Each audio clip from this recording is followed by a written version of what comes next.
Assalamualaikum warahmatullahi wabarakatuh. Bagaimana kabar kalian hari ini? Baik-baik saja ya, alhamdulillah.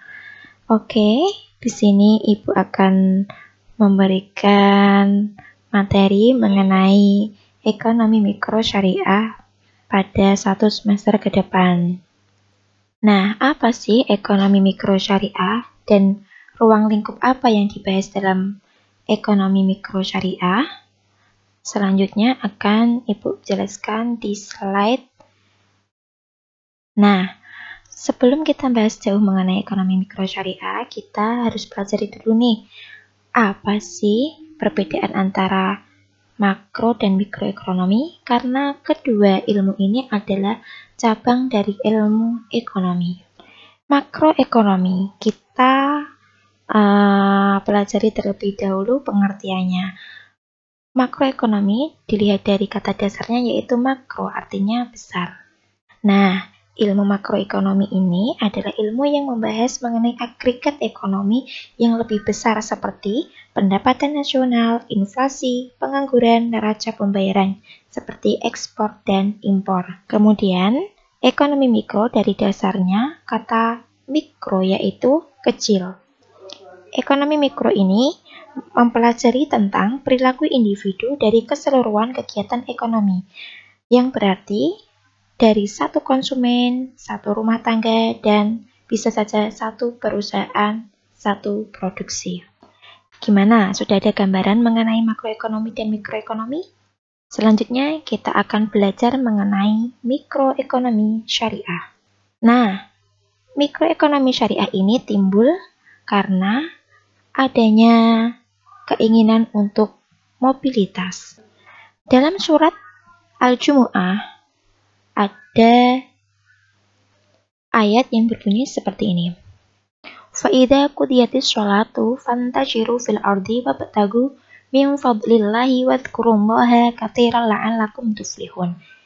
Artinya, apabila salat telah dilaksanakan, maka bertebaranlah kamu di bumi. Carilah karunia Allah dan ingatlah Allah banyak-banyak agar kamu beruntung.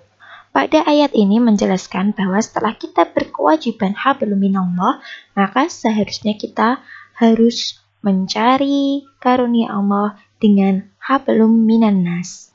Nah, hablum minannas di sini yang dimaksudkan adalah untuk mencari karunia Allah berupa rizki. Tapi ingat, harus mengingat adanya Allah Subhanahu wa Ta'ala, karena apa? Di dalam transaksi, di dalam mobilitas kita ke sesama manusia ada Allah sebagai pengatur dan perencana.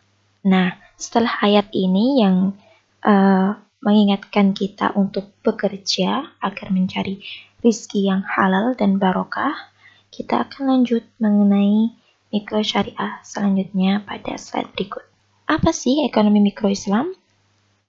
Ekonomi mikro Islam adalah satu bidang studi dalam ilmu ekonomi yang menganalisis mengenai bagian-bagian kecil dari keseluruhan kegiatan perekonomian.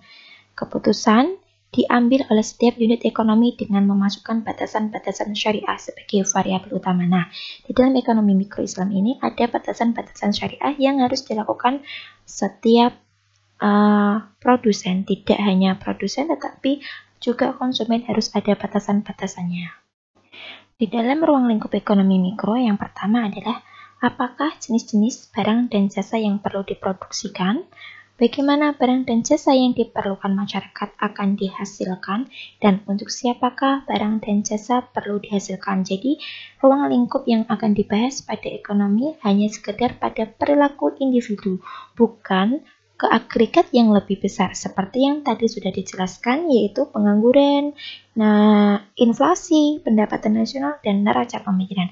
Di sini, dalam ruang lingkup ekonomi mikro hanya membahas mengenai perilaku individual, bagaimana produksi yang akan dibarang, jenis-jenisnya seperti apa yang diperlukan dalam masyarakat, dan bagaimana barang dan jasa yang akan kita hasilkan untuk masyarakat, seperti itu ya. Nah, pada ekonomi mikro ini harus ada nih prinsip yang harus kalian pegang. Apa prinsip yang harus kalian pegang? Yang pertama adalah sumber daya dipandang sebagai amanah. Nah, di dunia ini, sumber daya yang kita punyai semuanya adalah amanah, titipan dari Allah Subhanahu wa Ta'ala, di mana sewaktu-waktu bisa diambil. Untuk itu, kita harus sadar bahwa semua ini adalah titipan dan amanah kita sebagai khalifah atau wakil Allah. Kita harus sebaik mungkin menjaga amanahnya, bukan untuk memiliki sepenuhnya. Karena apa? Karena ada hak-hak orang lain yang seharusnya kita berikan. Yang kedua adalah kewajiban berzakat. Nah, sebagai seorang muslim kita wajib dong berzakat. Karena apa?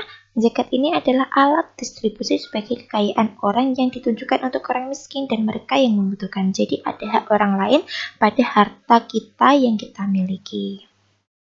Nah, pada surat yang di atas tadi ada surat Al-Jumu'ah yang mengatakan bahwa kita diwajibkan untuk bekerja, mencari karunia Allah berupa rizki yang halal untuk kita berikan kepada keluarga kita, agar kita memanfaatkan rizki yang pernah diberikan oleh Allah untuk tujuannya apa? Kefalahan, kebahagiaan dunia dan akhirat. Bukan hanya di dunia saja, melainkan ada sisi kebahagiaan yang harus kita capai setelah kita mati nanti, yaitu kebahagiaan di akhirat. Yang selanjutnya adalah kekayaan tidak boleh hanya dimiliki segelintir orang. Nah, adanya zakat ini juga diharapkan kekayaan tidak diputar pada satu orang saja, hanya kepada orang-orang kaya, tetapi adanya tolong-menolong antara orang yang kaya dengan orang yang miskin, sehingga harta yang berputar bukan hanya untuk segelintir orang saja, melainkan diputar untuk orang-orang yang ada sekeliling kita. Pada ekonomi mikro, ada fokus-fokus tertentu yang dibahas di dalamnya. Yang pertama adalah interaksi di pasar barang. Interaksi di pasar barang ini ada penjual, ada pembeli, ada kesepakatan, dan ada barang yang diperjualbelikan. Yang kedua adalah mengenai tingkah laku penjual dan pembeli. Bagaimana penjual itu merasa puas terhadap barang yang dibelinya, dan pembeli adalah merasa puas terhadap orang yang memberikannya. Yang terakhir adalah interaksi di pasar faktor. Artinya interaksi, oh ini kebutuhan yang lagi dibutuhkan di masyarakat seperti ini, sehingga setiap konsumen berusaha untuk memenuhi apa yang dibutuhkan di dalam masyarakat. Oke, seperti itu yang dapat Ibu sampaikan mengenai ekonomi mikro syariah. Ibu harapkan semoga apa yang kalian pelajari dalam video ini membawa manfaat berkah barokah bagi kalian semuanya. Tidak hanya berkah dunia, tetapi berkah di akhirat. Tidak hanya berkah pada diri sendiri, tetapi berkah kepada orang lain dan khairat umum. Demikian yang dapat Ibu sampaikan. Apabila ada yang kurang, Ibu mohon maaf. Wabillahi taufiq wal hidayah. Wassalamualaikum warahmatullahi wabarakatuh.